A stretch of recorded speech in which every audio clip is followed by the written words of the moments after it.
ഇന്നത്തെ സിനിമ വാർത്തകളിലേക്ക് ഇവർക്കും സ്വാഗതം. കേരളത്തിന്റെ തലസ്ഥാനമായ തിരുവനന്തപുരം അങ്ങനെ 2-3 മാസങ്ങൾക്കിടയിൽ സിനിമാ കോട്ടയായിട്ട് മാറുകയാണ്.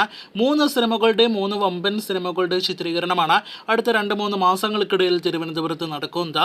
അതിൽ ആദ്യത്തെ പ്രധാനപ്പെട്ട സിനിമ വിജയുടെ the greatest of all time അഥവാ ഗോട്ടാണ്.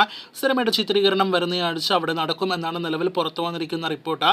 രജനീകാന്ത്, മഞ്ജു വാര്യർ, അമിതാഭ് ബച്ചൻ തുടങ്ങി വലിയ താരനിരയോടെ വരാനായിട്ടിരിക്കുന്ന വേട്ടയ്യൻ എന്ന സിനിമയുടെ ചിത്രീകരണം ആരംഭിച്ചതും തിരുവനന്തപുരത്തായിരുന്നു. സിനിമയുടെ ഒരു ഷെഡ്യൂൾ ചിത്രീകരണം കൂടി തിരുവനന്തപുരത്ത് ബാക്കിയുണ്ട് എന്നാണ് നിലവിൽ പുറത്തു വന്നിരിക്കുന്ന റിപ്പോർട്ട്. അത് ഉടനെ തന്നെ നടക്കും എന്നും നിലവിൽ പുറത്തു വരുന്ന റിപ്പോർട്ടിലുണ്ട്. അതേസമയം മോളിവുഡിലെ തന്നെ വമ്പൻ പാനന്തൻ ബിഗ് ബഡ്ജറ്റ് സിനിമ കൂടിയായ ലാലേട്ടനെ നായകനാക്കി പൃഥ്വിരാജ് സംവിധാനം ചെയ്യുന്ന എമ്പുരാൻ എന്ന സിനിമയ്ക്കും തിരുവനന്തപുരത്ത് വമ്പൻ ഷെഡ്യൂൾ ഇതിനോടകം തന്നെ പ്ലാൻ ചെയ്തിട്ടുണ്ട്. ഏകദേശം 45 ദിവസത്തെ ഷൂട്ടിംഗ് ജൂൺ മാസം തിരുവനന്തപുരത്ത് നടക്കുമെന്നാണ് നിലവിൽ പുറത്തുവരുന്ന വിവരം. കഴിഞ്ഞയാഴ്ച USA ഒരു പ്രധാനപ്പെട്ട ഘട്ടം ഷൂട്ടിംഗ് പൂർത്തിയാക്കിയ സിനിമയ്ക്ക് ഇന്ന് ചെന്നൈ, കൊച്ചി ഒപ്പം തന്നെ ട്രിവാൻഡ്രം ഷെഡ്യൂളുകളാണ് ബാക്കി നിൽക്കുന്നത്. എമ്പുരാന്റെ ഒരു ഒഫീഷ്യൽ അപ്ഡേറ്റ് കൂടി അണിയറയിൽ ഒരുങ്ങുന്നുണ്ട്. അതിന്റെ അപ്ഡേറ്റുകൾ കേട്ട് കാത്തിരിക്കൂ. The greatest of all time എന്ന സിനിമയുടെ ചിത്രീകരണം തിരുവനന്തപുരത്ത് നടക്കുന്നതോടെ ഒരുപാട് വർഷങ്ങൾക്ക് ശേഷമാണ് വിജയ് കേരളത്തിലേക്ക് എത്തുന്നത്. ഇത്തവണ കേരളത്തിലേക്ക് എത്തുന്ന വിജയ് വെറുതെ ഒരു വരവല്ല ഇത്തവണ നടത്തുന്നത് എന്നും ഫോട്ടോഷൂട്ടിനും മറ്റുമെല്ലാം തന്നെ വിജയ് കേരളത്തിൽ ആരാധകർക്ക് വേണ്ടി തയ്യാറാണ് എന്നാണ് പുറത്തുവരുന്ന വിവരം. അതിന്റെ കൂടുതൽ ഡീറ്റെയിൽസ് ഒന്നും തന്നെ പുറത്തു വന്നിട്ടില്ല. ഗ്രേറ്റസ്റ്റ് ഓഫ് ഓൾ ടൈം എന്ന സിനിമയുടെ അടുത്തൊരു അപ്ഡേറ്റ് അടുത്ത ഒരാഴ്ചയ്ക്കുള്ളിൽ പുറത്തുവരുമെന്നും സംവിധായകൻ നേരത്തെ തന്നെ അറിയിച്ചിട്ടുണ്ട്.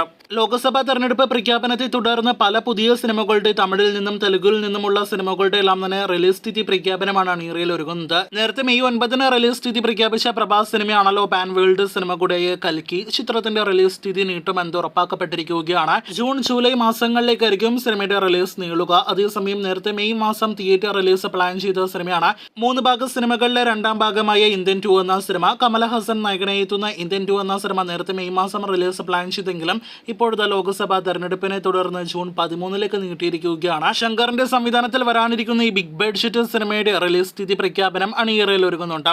ഇനി മറ്റൊരു തമിഴ് സിനിമയായ തങ്കലാൻ എന്ന സിനിമയിലേക്ക് വരികയാണെങ്കിൽ നേരത്തെ ഏപ്രിൽ മാസം തിയേറ്റർ റിലീസ് പ്രഖ്യാപിച്ച സിനിമയായിരുന്നല്ലോ വിക്രം നായകനായി എത്തുന്ന പാരഞ്ചിത്ത് സംവിധാനം ചെയ്യുന്ന തങ്കലാൻ. ഇപ്പോഴത്തെ സിനിമയുടെ റിലീസ് മെയ് മാസത്തിലേക്ക് നീട്ടിയെന്ന് ഉറപ്പാക്കപ്പെട്ടിരിക്കുകയാണ്. ഈ സിനിമയുടെ അടക്കം പല തമിഴ് സിനിമകളുടെ ഒഫീഷ്യൽ റിലീസ് തീയതി പ്രഖ്യാപനം അടുത്ത ദിവസങ്ങളിൽ പുറത്തു വരുന്നുണ്ട്. കാത്തിരിക്കൂ, അപ്ഡേറ്റുകൾ കേട്ടാം. മോളിവുഡ് അന്യഭാഷാ സിനിമകളിലൂടെ സമീപകാലത്ത് ഏറ്റവും കൂടുതൽ കോടികൾ വാരിക്കൂട്ടുന്ന ഗോകുല മൂവീസിന്റെ അടുത്ത വമ്പൻ ബിഗ് ബഡ്ജറ്റ് സിനിമയാണല്ലോ കത്തനാർ. സിനിമയിലേക്ക് ഇപ്പോഴത്തെ അനുഷ്ക ഷെട്ടിക്ക് പുറമെ പ്രഭുദേവ കൂടി ജോയിൻ ചെയ്തിരിക്കുന്നു എന്നാണ് റിപ്പോർട്ട്. ജയസൂര്യ നായകനെത്തുന്ന സിനിമയുടെ ഏറ്റവും പുതിയ ഒഫീഷ്യൽ പ്രഖ്യാപനവും അങ്ങനെ വന്നിരിക്കുകയാണ്. ചിത്രത്തിൽ ഇനിയും പ്രതീക്ഷിക്കാത്ത താരനിരയെല്ലാം തന്നെ ഉണ്ടായേക്കുമെന്നാണ് നിലവിൽ പുറത്തുവരുന്ന റൂമർ.